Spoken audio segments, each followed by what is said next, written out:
Jadi kitab Nuridul dalam karangannya Syekh Nawawi Banten. Sayyidina Ali itu ya, andai kan orang biasa mungkin ya agak-agak hasut, tapi ini wali gak boleh kamu katakan hasut. Dia itu mangkal sama Umar. Orang kok setiap orang pernah dibentak. Apa dia berani bentak Munkar Nakir? Penasaran dia. Bagaimana perangnya Umar itu berlanjut enggak gitu kira-kira. Akhirnya minta, ya Allah saya minta kasyaf. Ya karena yang minta Sayyidina Ali karena mau wajah dituruti sama kasyaf. Dilihat Sayyidina Umar pas meninggal itu. Jadi hasud itu ya kadang penting asal baik. Loh betul bahasa Kanjeng Nabi kadang la hasada illa fisnaten. Itu Nabi bahasakan ya hasad. Gus Verson saja yang nafsirkan ghobtoh itu kan gaya-gayanan sebagai ulama. Aslinya Nabi ngendikannya itu la hasada illa fisnaten. Ulama yang ganti itu namanya ghobtoh. Wong Nabi sendiri nyebut hasad kok kamu tafsiri ghobtoh. Ya hasad ya hasad. Udah enggak usah ditawil-tawil pokoknya gitu. Kalau sampean nggak percaya nggak apa-apa. Kok gitu aja kok repot. Karena sampean nggak percaya kemungkinannya dua. Satu nggak ngerti. Dua sama-sama alim kan dari awal kalau sama-sama alim kan laisa li alimin ayuqallida aliman akhir. Kita nggak perlu saling mengikuti. Ngapain hasud? Biasa aja. Akhirnya Sayyidina Ali kasih. Pas Umar bangun, setelah mati kan bangun, setelah meninggal bangun. Munkar Nakir datang dengan perang yang sangat garang. Itu digambarkan Sayyidina Ali matanya itu kalkidril ghali. Kayak apa? Kendil yang Sayyidina Ali senang, paling takut ini Umar. Senangnya bukan main, wah ini mesti takut Umar. Biasa. Ternyata enggak, Umar malah bangkit. Woi, Munkar Nakir. Kamu tahu menghadapi siapa? Itu betul. Kamu itu menghadapi temannya ahabbal khalqi ilallah. Yang diandalkan temannya bukan dia. Kamu tahu yang kamu hadapi, saya ini teman kekasihnya Allah. Jadi boleh kamu mengandalkan Mbak Virjon. Tapi nanti resikonya Munkar Nakir tanya, itu Virjon siapa? Wah itu masalah itu. Makanya syaratnya wali itu harus ma'rufun fis sama. Di langit sudah populer. Makanya dulu ada orang yang saking seninya Abdul Qadir ditanya apa saja jamnya Abdul Qadir Al-Jilani itu aman karena beliau populer. Makanya program kita harus populer dulu di langit. Nah, itu nanti kalau dicatut oleh santri-santri nggak apa-apa. Kalau nggak populer nanti ditanya itu siapa? Masalah ini. Umar itu yang dibanggakan itu, kamu tahu saya siapa? Ya tidak tahu. Saya ini temannya kekasihnya Allah. Temannya Muhammad. Iya Muhammad Rasulullah. Wah mikir waduh. Repot. Loh di dunia aja gitu kan temannya presiden, temannya panglima, apalagi ini temannya Sayyidul Awalin wal Akhirin. Di dunia aja bilang temannya presiden, menteri orang sudah takut, apalagi ini temannya Sayyidul Awalin. Hanya Munkar Nakir terus konfirmasi sama Allah, gimana ya Allah ini ngadepi. Sebetulnya yang diandalkan itu temannya, bukan dia. Wah, akhirnya sama Allah dibilang, ya Bu, ya sama seorang seperti itu Bu yang sopan. Terus semenjak itu Munkar Nakir itu nggak selalu berpenampilan seperti itu sangat. Jadi semoga itu konsisten sampai nanti. Jadi kamu kalau ingin nggak takut Munkar Nakir jadi wali. Karena syaratnya tadi hanya wali sing la khaufun alaihim wa lahum yahzanun lahumul busyra fil hayatid dunya fil akhirah. Jadi orang itu kalau ngaji itu harus khatam. Jangan semuanya kena pertanyaan. Dan kalau semuanya kena pertanyaan nanti repot. Kalau Nabi Muhammad ditanya waman Nabi juga. Nabimu siapa? Lu kan terus jadi aneh. Jadi makanya ngendikane Sayyid Muhammad semua ulama lah. Enggak ada am kecuali ditaksis. Kecuali sifatnya Allah. Misalnya bikulli syai'in alim ya benar-benar bikulli syai'in. Tapi kalau am semuanya pasti ada taksis. Meskipun dalam muhawarah muhadasah biasa. Misalnya contoh gampang istri kamu baru seneng kamu, Mas nak pengen apa-apa itu lapor aku, gak apa-apa Mas, mesti aku seneng sama lapor. Iku dia aku pengen wayo. Langsung jadi apa wae. Mesti apa wae maksudnya kecuali itu. Gitu. Padahal kalau ngomong Mas sampean ingin apa saja tak dukung. Terus sampean bilang, pengen iku wayo. Kira-kira disetujui apa enggak? Sama seperti kita kalau punya teman akrab, wes nang omahku gak apa-apa, anggap ya omahmu dewe. terus mlebu kamar. Jadi tidak ada am kecuali di taksis. Artinya kalau ada cerita bahwa orang mati pasti ngalami ditanya mungkar nangkir, itu pasti ada am yang di taksis. Itu pasti tidak dialami para anbiya, para ya, karena ciri utama wali itu la khaufun alaihim walahum yahzanun. Kemudian saya yang mau cerita ya, supaya sampean bisa menghadapi dunia global ini, tak bawa tafsir Munir termasuk tadi. Kenapa orang Islam, Rasulullah SAW itu lebih senang kalau yang menang itu orang Nasrani Romawi, ketimbang yang menang itu orang Faris, dalam hal ini ateis. Karena orang ateis itu lebih ngeri. Sebetulnya beberapa penemuan sains, terutama di ilmu medis, itu orang Amerika. Kayak cloning. Tapi orang Amerika itu masih dilarang oleh gereja untuk mengaplikasi.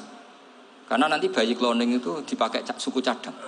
Di Amerika masih ditentang oleh fatwa-fatwa agama, baik Islam maupun Kristen. Tapi di Cina itu dipraktekkan. Karena nggak ada halangan agama. Di Cina itu biasa ada kondom diolah lagi jadi alat-alat aksesoris. Di Amerika tidak ada karena masih ada agama, masih ada larangan. Sehingga orang Islam itu lebih takut kalau yang menang itu Persia, karena terus cara berpikir ternyata Tuhan itu tidak ada, langit nggak ada perannya. Jadi ketika yang menang Nasrani masih berpikir itu pertolongan Tuhan, meskipun mungkin cara mengatakan Tuhan beda dengan kita. Tapi ada satu kesamaan bahwa kekuatan samawi itu ada. Jadi disebut ghulibatir rum fi adnal ardi wa hum min ba'di ghalabihim saghlibun. Di sini diterangkan oleh Syekh Nawawi supaya kamu tidak salah paham. Sebetulnya kamu katakan misalnya wah itu paham liberal, sebenarnya saya tidak tersiksa. Cuma takut yang mengatakan seperti itu cek goblokir atau ngaji gitu. Itu aja masalah saya. Ini saya baca ini karangannya Syekh Nawawi karena tadi kata Mbak Firjon ngaji itu harus sama orang yang bersanad. Saya ini kalah sama beliau itu berkali-kali. Secara nasab saya harus manggil Mbah. Secara silsilah ilmu saya juga kalah lagi. Saya sering disewani sama cucu-cucu Syekhona Khalil. Kiai Siddiq itu termasuk murid dekat beliau Syekhona Khalil. Kalau itu berarti kan Gus Firjon, Ahmad, terus Mbah Siddiq. Mbah Siddiq ngaji Syekhona Khalil. Syekhona Khalil itu pernah ngaji langsung sama Sayyid Zaini Tahlan. Berarti beliau dari Sayyid Zaini Tahlan itu baru generasi kelima. Sementara saya itu sudah ke-7 atau ke-6. Saya, Mbah Mun, Mbah Karim misalnya, Mbah Hashim, Mbah Mahfud Termas, Sayyid Abi Bakar Sato, yang ngarangnya Anatul Talibin, baru Sayyid Zaini Tahlan. Berarti saya ke-7, kalah lagi. Tapi untuk jadi wali biasanya cepat saya. Karena syaratnya jadi mbah itu ngalah demi putu. Jadi kalau beliau ngotot, saya dulu Gusti, saya mbahnya. Wah itu mbah yang nggak baik. Pasti jatahnya dikasihkan apa? Cucunya dulu. Makanya Abdul Muthalib itu orang yang dapat wangsit, tapi yang jadi nabi itu cucunya. Jadi dalil saya banyak. Sebetulnya Abdul Muthalib itu sudah sering dapat wangsit. Karena saya bahasakan wahyu, Nabi yang protes, enggak nabi kok dapat wahyu. Tapi sebetulnya Abdul Muthalib itu masyhur. Kalimat-kalimatnya menunjukkan bahwa beliau itu sudah dapat wahyu kalau nanti cucunya itu jadi apa? Nabi. Makanya senangnya bukan main Abdul Muthalib sama Rasulullah. Putu seneng, mbah seneng putu. Jadi mungkin, jadi sampean enggak usah protes loh. Yang jadi wali kok cucunya. Dulu betul. Dulu Mbah Hamid Pasuruan itu kalau Mbah Ahmad Siddiq ke sana, Mbah Hamid Pasuruan kalau manggil Mbah Ahmad Siddiq itu paman. Tapi pamannya minta ijazah ke ponaan. Apa ya gara-gara itu memang. Kalau itu masih berlaku, apa? Ngalah tadi. Kayaknya masih, apa? Hawane masih. Hawane masih. Karena melihat tren-tren langit masih gitu kayaknya masih. Masih itu. Ya, tapi mbahnya tetap dapat jatah, tenang saja nanti. Tapi memang sebaiknya mbah itu legowo. Rasulullah Muhammad SAW itu terkenal min dzurriyyati Ibrahim. Tapi kata Rasulullah, ana dakwatu Ibrahim wa bisyaratu Isa. Aku nganti ngene iki barokah dongane Nabi siapa? Ibrahim. Jadi dongane Nabi Ibrahim ya tiba teng putu. Jadi banyak bukti bahwa jatuhnya ke putu gitu. Tadi saya di kamar sama beliau berduaan. Nih Mbah sing dadi wali di sini, aku webang. Cocokan tadi. Nah, kenapa saya akhir-akhir ini gulirkan daftar wali? Kenapa? Saya ini resah ya, orang sudah ingin dicintai pejabat, dicintai tetangga, dicintai teman. Tapi kadang-kadang orang lupa lagi dicintai Allah. Makanya saya meskipun guyon, tapi ini amdan, bukan sahwan. Supaya orang punya cita-cita lagi jadi wali, ingin dicintai Allah. Kita ini terlalu lama ingin dicintai makhluk. Mbok ya naik kelas sedikit lah. Ingin dicintai Allah Subhanahu. Meskipun saya guyon, tapi tadi guyon saya tuh lebih serius ketimbang serius Anda. Karena tak pikir. Saya tuh kalau pergi itu seneng ngebis, bukan karena saya tidak punya mobil, tapi saya sering mau butuh itu supaya gak diganggu. Karena saya tuh harus punya waktu sendiri. Kalau ngebis kan ketemu orang gak kenal, tapi sekarang ya gak susah, banyak yang kenal. Dan susahnya lagi gak minta ijazah, minta foto. Aduh. Terus repot tuh. Mau dibenci itu umatnya Rasulullah Shallallahu Alaihi Wasallam. Mau disetujui itu sanatnya mana? Kalau ketemu orang alim minta apa? Foto. Itu nggak ada sanatnya. Nggak tahu saya itu mazhab dari mana itu. Ya mazhab milenial yang jelas itu kan. Ini tak baca ya biar dapat. Karena ini kenangan saya sama Mbah Ahmad Siddiq. Saya masih ingat betul beliau ngisi kholnya Mbah Abdullah bin Umar, berarti abahnya Mbah Hamid. Karena mbah saya itu Fatimah binti Khalid bin Umar.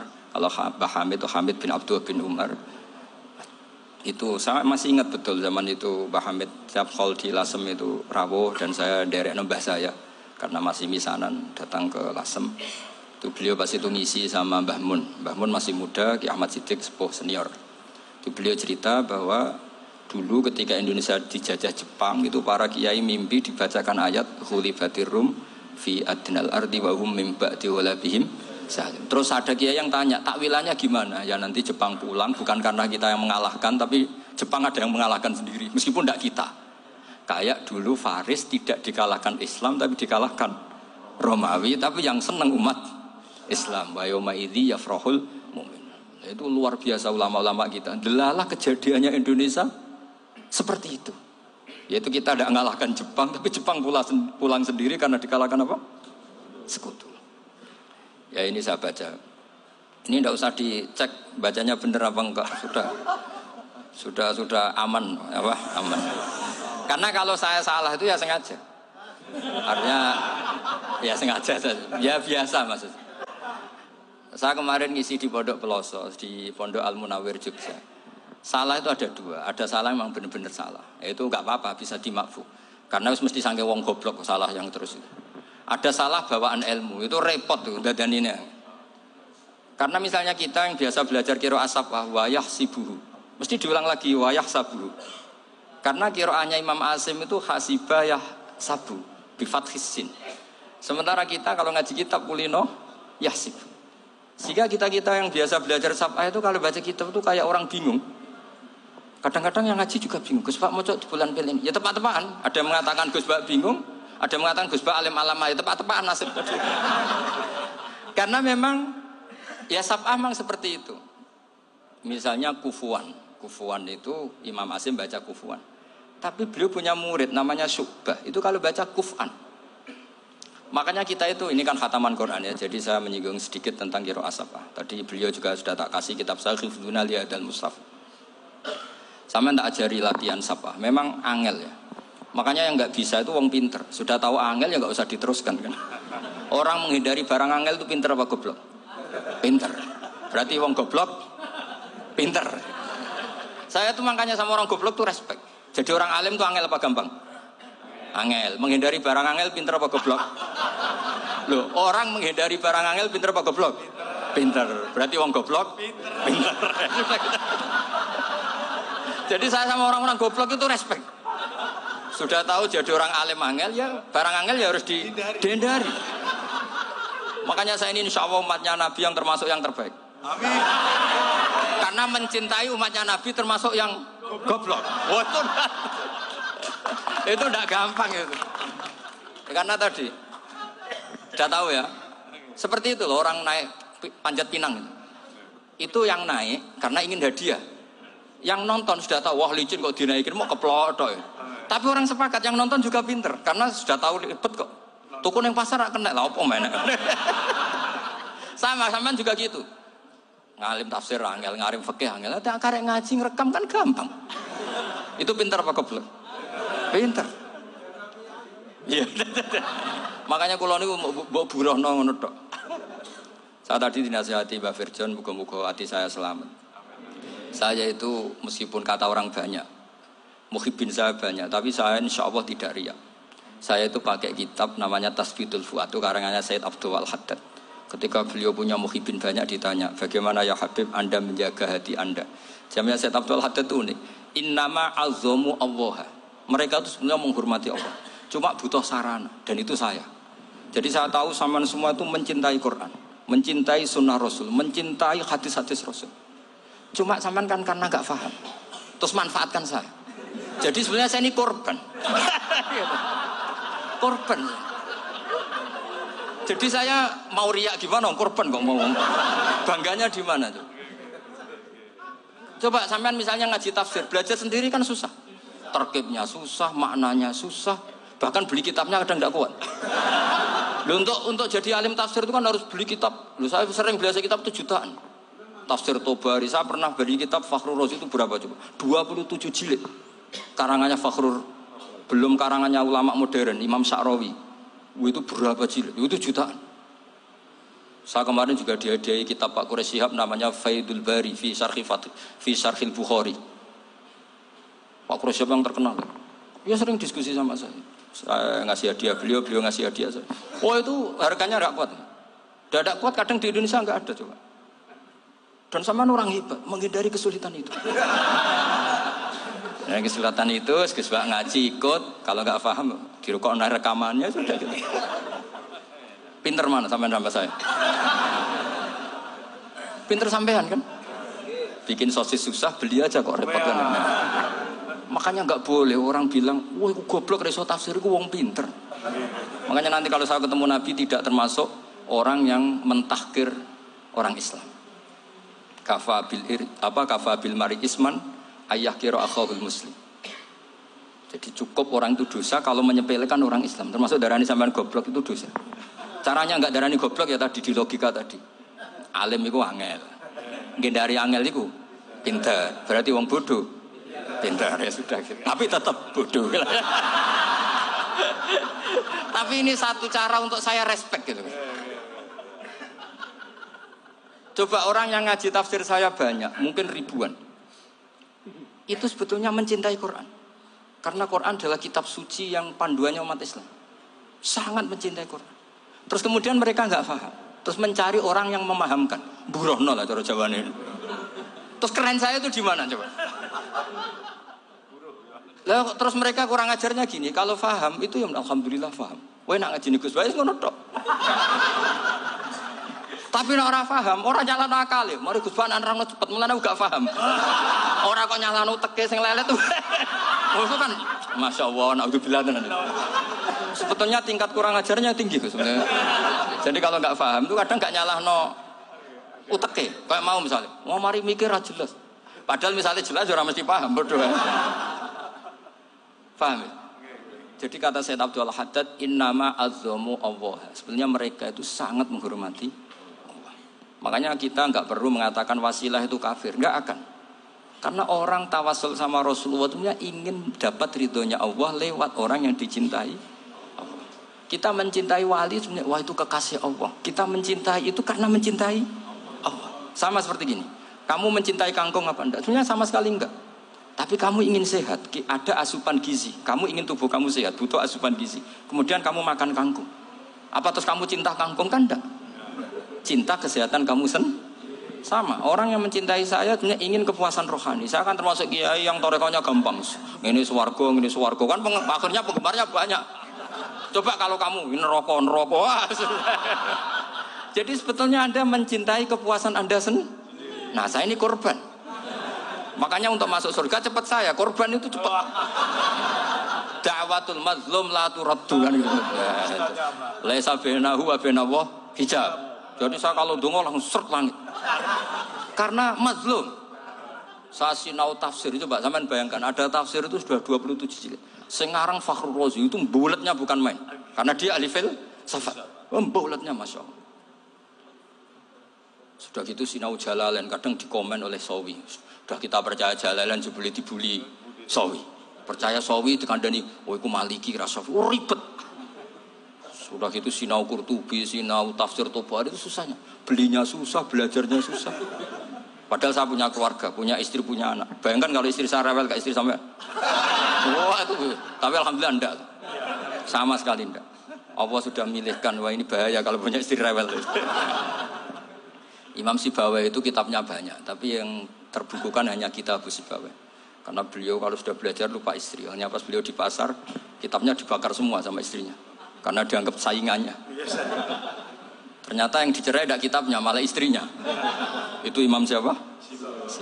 Tapi alhamdulillah kitab saya nggak terbakar, aman. Saya teruskan ya. Jadi untuk menjaga riya dilatih innama azzamu Allah. Sebenarnya mereka itu menghormati Allah. Sehingga wasail-wasail itu sebenarnya nggak pernah jadi subjek pelaku utama, enggak. Tetap Allah. Sebab itu kata Sayyid Muhammad, kamu kok mengatakan wasilah itu kafir itu gimana? Ketika innallaha qad ba'atsa lakum taluta malika. Talut itu ya manusia. PD-nya itu apa? Inna ayata mulkihi ayyatiyakumut tabut fihi sakinatum mir rabbikum wa baqiyatum mimma taraka alu Musa wa alu Haruna tahmiluhul malaika. Jadi beliau PD itu kalau bawa sunduk semacam peti sakti, sing di situ ada baqiyatum mimma taraka alu Musa wa alu Haruna tahmiluhul malaika. Ya kayak semacam jimat. Tapi saya bukan mensyariatkan jimat enggak, karena nanti banyak penjual yang pembohong juga gitu loh. Cuma cerita, kamu tidak usah mengatakan kafir. Dulu Talut PD-nya kalau bawa sunduk semacam peti kesaktian yang di situ ada baqiyatum mimma taraka alu Musa wa alu Haruna tahmiluhul malaika. Sehingga Khalid bin Walid meskipun beliau sahabat dan menyaksikan wajah Rasulullah SAW, itu bawa sya'aratun min sya'aratihi Rasulullah SAW, bawa rambutnya Nabi. Perang kemana-mana itu diletakkan di pecinya. Nanti sama tanya lagi, masa pakai peci Khalid bin Walid itu? Wah panjang, sampai itu repot. Sampai tak warai ngaji usul fikih. Usul fikih itu kalau ngaji itu ada istilah tangkihul manat. Ini mesti ini wilayah yang kita bisa berdebat sama Mbak Firjon. Dulu itu musuh saya karena saya makili Anwar, beliau makili Peloso. Tapi tahu-tahu kalah tua terus saya mengundurkan diri. Di fikih itu ada istilah, ada tangkihul manat, ada tahqiqul manat, ada tangkihul manat. Tangkih itu kira-kira gini, lafadz hadis itu dibuang sekian untuk tahu bahwa itu madarul hukmi. Misalnya gini, tak beri contoh paling gampang. Sama harus paham, kalau nggak paham nggak pinter-pinter. Ja'a a'rabiyun ila Rasulillah sallallahu alaihi wasallam. Ya karena ini menghormati Mbah Ahmad Siddiq, saya orang alim, jadi ngaji ini tetap ada suasana alim. Ya harus ada suasana alim. Nggak perlu jadi orang alim, tadi susah. Sudah ngindari susah itu pintar. Sudah itu aja. Jadi orang alim susah, ngindari barang susah pintar. Berarti orang tidak alim pintar. Nah, meskipun tetap sudah itu pegangi sampai mati nanti. Loh, jadi orang alim itu repot. Itu kata Imam Ghazali, kalau orang alim kalau mau masuk surga itu sama Allah nggak boleh. Kamu nggak boleh langsung masuk surga. Coba cari umat kamu, syafaati dulu. Lah saya takut nyari sampean tidak bisa kembali. Saya tidak punya rencana itu. Pokoknya mau masuk. Boleh sampean kuaduan. Aduan balik raro dewe, repot nanti saya. Berat jadi orang alim itu berat. Ya saya teruskan ya. Ada tangkihul manat. Ja'a a'rabiyun ila Rasulillah sallallahu alaihi wasallam. Faqala ahlaktu wa ma ahlakaka qal waqa'tu imraati fi nahari Ramadan. Ya sidang kita, saya ini rusak ya Rasulullah. Kenapa? Karena saya menjima istri saya fi nahari Ramadan. Kata Nabi, kamu harus bayar kafarah. Napa Nabi kafarah? Puasa 2 bulan. Wong baru 1 hari aja terjadi gitu kok disuruh puasa 2 bulan. Ya tidak kuat ya Rasulullah. Baru berapa hari saya puasa aja kecelakaan seperti itu. Apalagi kalau sampai 2 bulan. Tidak ya Rasulullah. Ya sudah kalau gitu kamu pertama ngasih makan apa? Itqu raqabah kan pertama merdekakan budak. Tapi kan sekarang nggak ada budak makanya terus sekarang langsung puasa. Wah ini nggak bisa semua. Ya sudah ngasih makan orang 60. Kasihkan siapa ya Rasul? Ya orang fakir. Saya ini paling fakir. Di kampung saya ini orang paling fakir. Jadi mulai dulu orang fakir itu hubungan suami istri itu paling lancar. Mulai dulu. Makanya orang fakir itu anaknya banyak. Karena hiburannya hanya itu. Wong Ramadan aja. Coba mau ke ATM nggak punya uang, mau antri di bank nggak punya, mau apa coba? Itu mulai dulu. Ini sanadnya mutasil. Wah, akhirnya sudah sanksinya kan tadi ya idku raqabah atau puasa 2 bulan berturut-turut atau ngasih makan 60 orang miskin.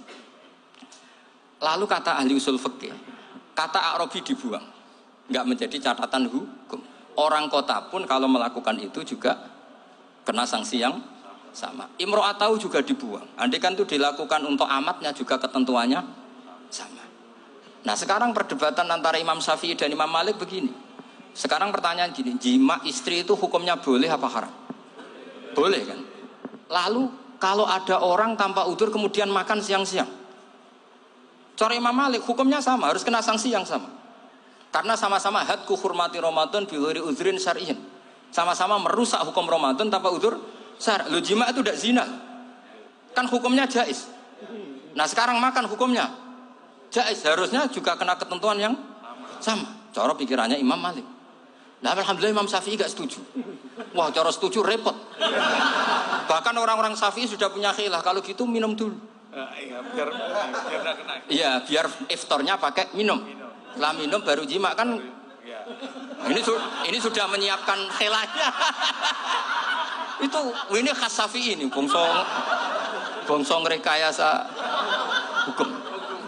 Nanti bisa belajar jauh cara ngakali hukum. Makanya guyonan yang masyhur Gus Dur itu gitu. Ada seorang kiai atau Gus lah, ya punya salah, namanya manusia kan punya salah, entah cangkruk entah apa, pokoknya punya salah. Ada wartawan yang ngiranya semua kiai itu orang suci, sehingga tanya sama Gus Dur, Gus itu ada kiai kok, ya pokoknya salah lah. Tapi jangan bayangkan dosa besar, enggak, kecil-kecil aja. Itu gimana itu? Padahal kiai kan orang suci. Jawabnya Gus Dur lucu. Ya justru yang boleh salah itu para kiai. Kalau kamu nggak boleh. Loh, kok bisa Gus? Karena mereka tahu caranya tobat. Repot. Kalau kamu nggak tahu caranya, sama pelanggaran hukum itu ya harus pakar-pakar hukum. Itu yang tahu caranya rekayasa. Kalau kamu ya kena pasal kan. Ya. Jadi kamu jangan niru saya. Saya ini punya sekian cara untuk Nah, itu namanya khilah. Makanya kata Sayyid Muhammad, kamu tidak usah anti khilah. Karena Abu Hanifah itu membolehkan khilah. Kita abul khiyal. Yang penting kamu soleh dulu. Setelah soleh nanti Allah maklumi. Soleh dulu, syaratnya soleh dulu. Kalau tidak soleh jangan. Contohnya gini, ada orang mau puasa lemes sekali, mau makan. Gampang. Kalau langsung makan kan kayak hadku hormati Ramadan biwiri udrin syar'iyyin. Aku langsung mau jember sowan Mbah Firjo. Sudah status saya apa? Musafir. Ya sudah, berangkat aja sampai Tuban makan. Nanti kalau nggak jadi ya nggak apa-apa sudah. Kan mulai pergi sudah musafir. Saya tidak tahu nanti malaikat tertarik gebuki nggak tahu. Tapi itu ada khilafnya. Asal soleh lah. Karena kata Sayyid Muhammad dan semua kitab mengatakan itu. Kalau sama nggak tahu ya kebablasan. Nabi Ayub, nabi yang terkenal Gudiken itu siapa? Ayub ya. Itu yang Israiliyatnya kan seru lah. Gudiken dikukur bek kreweng itu terlalu lah kalau itu. Untuk kreweng konti ning Arab ora ono kreweng itu sudah masalah itu. Singkat cerita, Nabi Ayub ketika diasingkan kaumnya itu kan nggak punya sumber makanan. Lah orang lelaki itu mulai dulu egois. Istrinya Nabi Ayub itu cantik sekali, udah cantik, rambutnya bagus. Makanya kamu nggak usah tanya kenapa istrinya kayak banyak yang cantik. Ya, warasatul anbiya nggak boleh mungkin. Kalau nggak cantik ya warasatul anbiya dari segi balak. Istrinya Nabi itu semuanya cantik. Nggak usah tanya sebabnya apa, pokoknya gitu, semuanya cantik. Singkat cerita, beberapa kali istrinya Nabi Ayub itu kerja demi bisa nafkahi Nabi siapa? Suatu saat itu tidak ada pekerjaan yang cukup untuk beli roti. Satu-satunya peluang dapat rezeki itu putrinya raja itu rambutnya berondoli. Terus ada sayembara siapa yang rambutnya bagus mau dibeli. Sampai rambutnya istrinya Nabi Ayub itu dijual. Nabi Ayub tersinggung karena itu mengurangi kecantikan. Jadi lelaki mulai dulu gitu. Udah nggak urun kalau istrinya nggak cantik itu komplain. Itu khasnya lelaki. Jadi kalau kamu gitu ada sanadnya juga, tenang saja ya. Komplain ya pegawai itu.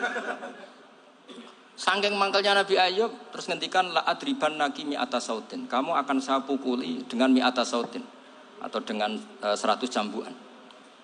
atau mi'ata dikhtin atau mi'ata apalah sesuai konteks zaman itu. Engko nak muni pecut tuku kondi kok ribet lagi. Singkat cerita